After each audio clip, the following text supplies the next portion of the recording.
Welcome to Manager Tools. I'm Mark Horstman, one of the co-founders here. Due to coronavirus, we thought it would be helpful for us to re-release some casts that address problems that you may now be facing in your professional or managerial life. We have topics like phone one-on-ones and distance management for those of you who are being asked or encouraged to telecommute, and much more. What's more, we're releasing these casts daily over the next several days. We didn't want you to have to go back through our archive and find things that might be relevant. We've already done that search for you. We hope this helps, and if you need help, reach out to us. Good luck in the days, weeks, and months ahead. We're rooting for you. Welcome to Career Tools. This week, Working Remotely, Chapter 1, Get Results. Questions this cast answers are: how do I make sure I still contribute when I'm working remotely? How do I make sure I'm still thought of when I'm working remotely? And what's the most important thing to know when working remotely?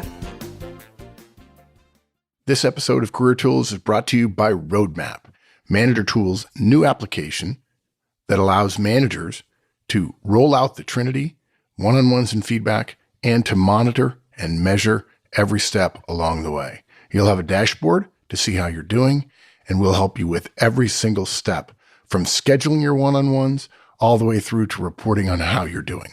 ManagerTools.com. Come see us. The working from home pendulum may be swinging back towards employees being in the office. There's been some fairly high profile companies who have brought their staff back into the office, including Yahoo and IBM. But there are still millions and millions of people that work remotely, either work from home or work from an office which isn't where their boss or their team is based, or even work in a different country from their team. And so, since there are still millions of us, we are doing a series of casts about working remotely and being effective when you're doing that. So that's partly about being effective so that you're still doing your job, and partly making sure that you're still thought of, so it's not a case of out of sight, out of mind when it comes to raises and promotions and all the things that we would like to work towards when we're at work. So the first step of this is the first step of everything in careers, which is get results. So the basis of careers is get results from relationships, and results is the most important thing. If you don't have results, it doesn't really matter what your relationships are like. Some people can get away with just relationships, but it doesn't last long. They usually get found out eventually. So getting results is the most important thing. And it's actually quite difficult when you're based remotely from your team, because you don't have the incentives to do the work the way you do when your team is right with you. If you're sitting amongst your team and you're sitting browsing the internet and you're not doing any work, someone is going to notice that you're not typing, or someone's going to say something like, hey, we're all going to lunch. And you'll realize, oh, I haven't achieved anything all morning. And so it's a lot harder, I think, to work remotely just because you don't have that kind of structure around you. So you have to focus on getting results. Because the structure isn't there to support you, you have to kind of introduce your own structure to help you get the results. So in this cast, that's what we're going to talk about. So what's our outline? Our outline for today is we're going to start by talking about getting your work done, then getting it done to standard, and the last piece of the puzzle is letting people know that your work is done. Right, because it's not done until it's reported it's done. And getting your work done might seem really obvious. In fact, it's obvious to anybody who has a job, right? Getting your work done is the fundamental reason that you're in a job, right? The job exists. It is your job. It is, yeah. The job exists to get work done for the organization. But we all know that we don't get all our work done. We all have a pile of stuff that we haven't got to. And we all choose what not to get done sometimes. And we have casts about delegating to the floor, which is deciding what we don't get done, and we try and not get done the things that are the things that we won't get in trouble for not doing.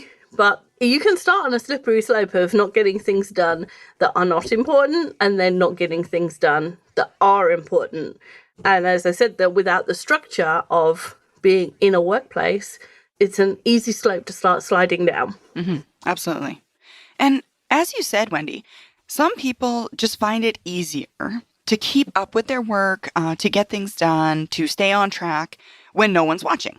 But some of us find it more difficult, especially when you're at home, right? There are a million distractions wherever we work, but in the office as well. And when our boss is remote and they can't see what time we start, what time we finish, what work we actually get to on a daily basis, it's just easy. It's an easy slope. And most of the work that won't get done probably won't get noticed. But then some of the work that will get noticed doesn't get done. And that's why we have this really obvious instruction first, because get your work done is sometimes difficult. So we've broken get your work done down into 3 parts that are things that will help you make sure that you are getting your work done. And we're going to start with start on time.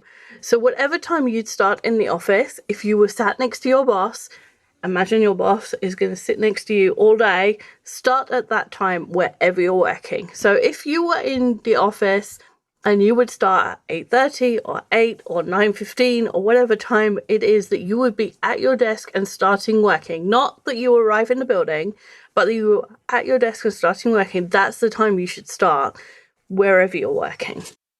Absolutely. Having that routine is so helpful. Right? Your alarm clock goes off at the same time every single day. I'm going to work. Maybe not leaving my house, but I'm going to work. There's sometimes extenuating circumstances as to why you wouldn't start exactly on time, but that happens in the office too, right? Every now and again, everybody's late, traffic, they go doctor's appointment, whatever. But if you set a time and stick to it, you will work the number of hours that you should be working. And it's really easy to work fewer hours if you're remote. But if you don't work the hours, you won't get the work done. There is something against presenteeism, right? We don't all need to be in the office 40 hours a week or 50 hours a week or 70 hours a week to get our work done, right? We don't want you just sitting at your desk doing nothing because you got everything done. On the other hand, if you're not getting stuff done, the first place to look is, am I working enough hours to actually get this stuff done? And the first part of that is starting on time. Absolutely. And then the second part of that is, when I'm at the office, having a task list. So you want to create a good task list and focus on it, right? Work from that list. Regardless of where you work, you're going to lose time if you don't know what piece of work you're finishing, what you should look to doing next. So you want to make sure that you have a good task list. And when you're done with your task list, keep your task list, right? Don't scribble it out or throw the pieces away. At the end of the month, you need to account for your work, probably, or even for your one-on-ones. If you have one-on-ones for your manager and you want to talk to them, it's a good time to have your task list. At the end of the year or quarterly when you're preparing for your review as well, it's good to have that task list. These are the things I've been working on. These are the things that I've gotten done. And having that task list will prevent you from searching in between tasks to look for the next thing to do. And sometimes that takes more time than anything, right? Oh, okay, what is it that I should be doing next? And going from topic to topic or task to task sometimes is what takes the most time, right? It's shifting our attention. So having a list in front of us, knowing, okay, these are the other things that need to get done, just narrows that down, right? It decreases the amount of things that we're searching between. Okay, this is my list. What's the most important? Pick it and then work on that next. Right. Having a list is, I can't imagine working without a list. Me neither. The last part of this is finish on time. So, as I just said, you'll get less work done if you're not sitting at your desk for a reasonable length of time every day. You know, we don't, like I said, we don't need to be sat at our desk for 8 hours if we only have 6 hours of work to do. But if we have 6 hours of work to do, we can't be sat at our desk for 2 hours. It just doesn't work. It doesn't work. If it helps, keep a note of the time that you start and finish every day, as if you were clocking in and out. So it's just a note to yourself. And there are lots of apps and software that will help you with this if you are allowed to add things to your computer. Not everybody is. I use Rescue Time, and I literally just use it as guidelines. Like, was I sat at my desk and doing productive work for enough time today? Because, you know, no one's perfect, and I'm as bad on that slippery slope as everybody else. Absolutely. So next up we have get it done to standard.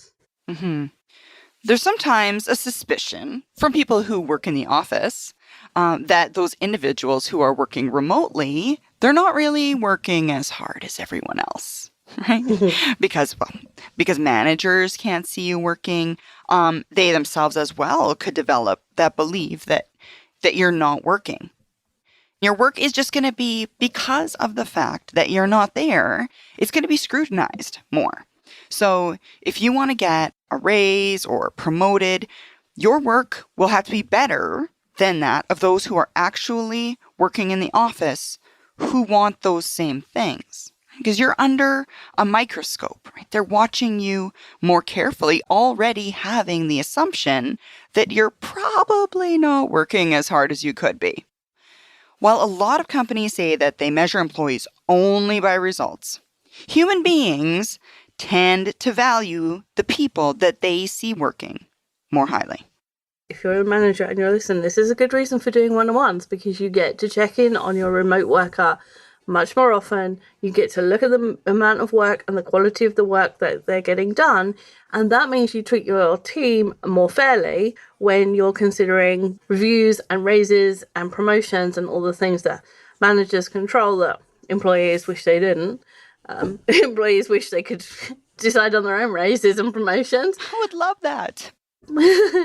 But the very act of checking on somebody or having a discussion with somebody week after week after week tells you how they're doing. And we're all prone to this, like out of mind. And if you have remote workers, then you're doing them a service if you are talking to them regularly and therefore understanding what they're doing. Absolutely. And we've all had, or if we have one-on-ones, I should say, when you have a one-on-one in short succession, like one on Friday and one on Monday, you realize, oh my goodness, there's not very much to talk about because I haven't done a lot of work, not enough time has happened in between.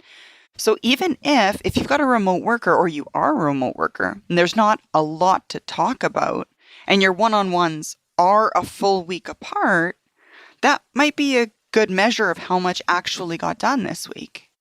That's a really good point. That is a really good point. The more work you do, the more there is to talk about during your one-on-one. You can't be slapdash if you're working remotely, right?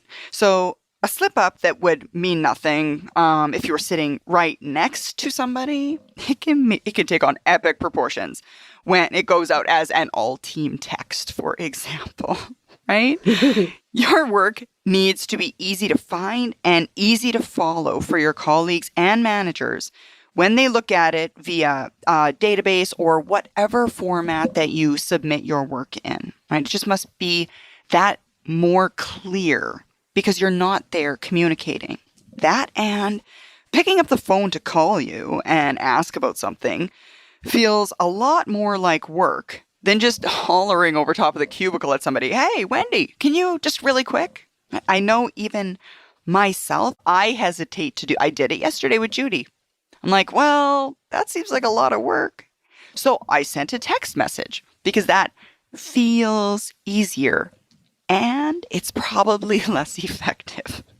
So you have to yourself make it easy for the others to communicate with you. Otherwise, they will go to those easier, less effective methods of communicating with you. Right. It's so weird that picking up the phone to someone when they're far away seems like so much more work, but it does somehow. So the last point here is let people know that your work is done. And we talk a lot about assigning work and reporting on manager tools. So for the managers who are here, when you assign work, you need to assign the reporting of that work too, because work isn't reported until it's done. It's really simple.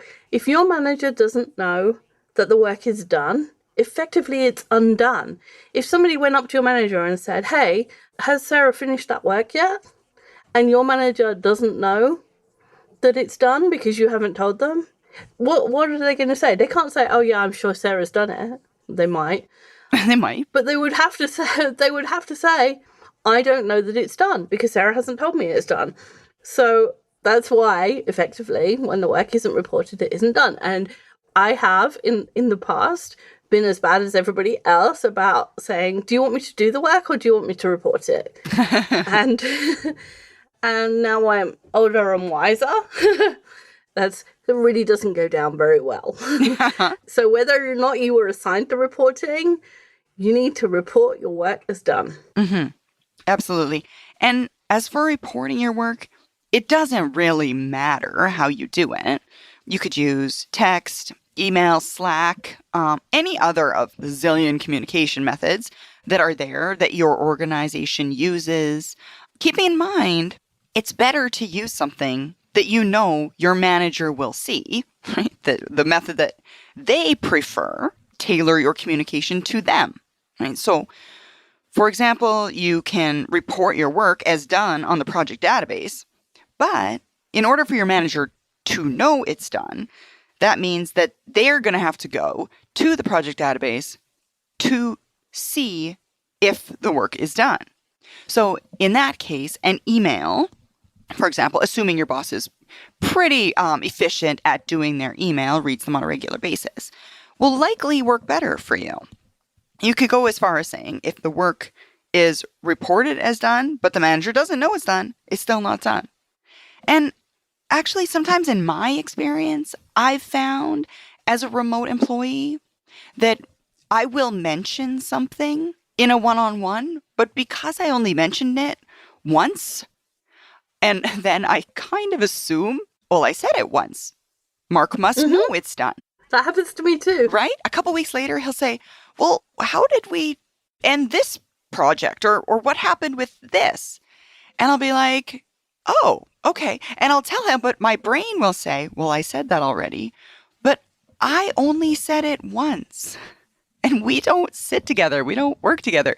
Saying it more than once in more than one of the communication methods might also be helpful. More communication is better.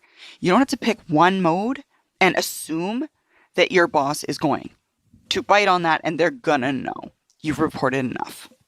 When that happens to us, what we don't give as our managers is the grace that they have somewhere between 3 and 10 directs usually, and there's probably 50 projects going on between those people. And if you say, hey, I finished this is what happened, and your manager forgets, that's just human nature. If you had as many tasks that were going on underneath you as they do, then you would forget things too, right? We all forget things. We all hear things and don't hear them, whatever. So don't think that's your manager deliberately winding you up, or that they don't care, or, you know, any other of the things that you might put on them based on the fact that you told them it was reported and they didn't hear you. It's not their fault. Absolutely. And then the next piece of this is actually hitting your deadlines. We all know that when we want it to be, when it's advantageous to us, Friday end of day is really Monday beginning of day. If you have a deadline at 5 p.m. on Friday and you know your boss left the office at 4:30, then you're like, oh yeah, I don't really have to get this done. They won't notice until Monday morning. Exactly. And everybody, whether they work remotely or not, has had that temptation to leave the work that they were supposed to do on that day and leave early, or leave it until after dinner, or think, oh, I'll do that at the weekend because I don't want to do it now. Yeah, I'm really tired. It'll be much more efficient if I do that Saturday morning. And then is it? And then, no, never. I never have any incentive to work on Saturday morning. And it's bad in two ways. First, we don't want you working after dinner. And that's family time or relaxing time. So, you know, a lot of people say, oh, I work when I put the kids to bed. Well, don't let work creep into every hour of your day. Try and get the work done in the 8 hours that you have at work, and then have, you know, be able to put the kids to bed and watch a movie or something. I mean, even if you have to do work after dinner a couple of days a week, at least have a couple where you don't work after that. Let's have family time first. And then secondly, consistently hitting your deadlines, especially when you could get away with not hitting them, is really noticeable. So if you say, I'm going to be done on Friday at 5 p.m. and you always submit your work before Friday at 5 p.m., that gets noticed. Yes. Managers, surprisingly, actually notice when you call Friday end of day Monday morning, right? They know when you send that email, it has a timestamp. One of the hallmarks of a professional is that they hit their deadlines. And When they say Friday at 5 p.m., they actually mean Friday at 5 p.m. and not Monday morning at 9 a.m. So one of the ways you are telling your manager and the people you work with that you're a professional and that you can be trusted working from home or working remotely is that you hit your deadlines. And so that is really important. So you yourself may have to deal with a manager who has been burned by remote workers. We all know it. There are plenty of horror stories. Even Yahoo found out that some remote workers hadn't logged into the system for months. Months? How could you get away with that? Exactly. Even for the most generous bosses, it's hard to have remote employees and to know what they're doing, right? You're so removed from the situation. So as an employee, getting your work done to standard and reporting it as done is the way that you slowly convince your manager that you're a valuable member of your team. And in future parts of the series, we're going to give you more ways to be a productive part of that team and to show it to those around you. Because showing it when you're remote, that whole out of sight, out of mind, you have to concentrate on. You have to include showing it as part of what you're doing. You have to get results. You have to have relationships.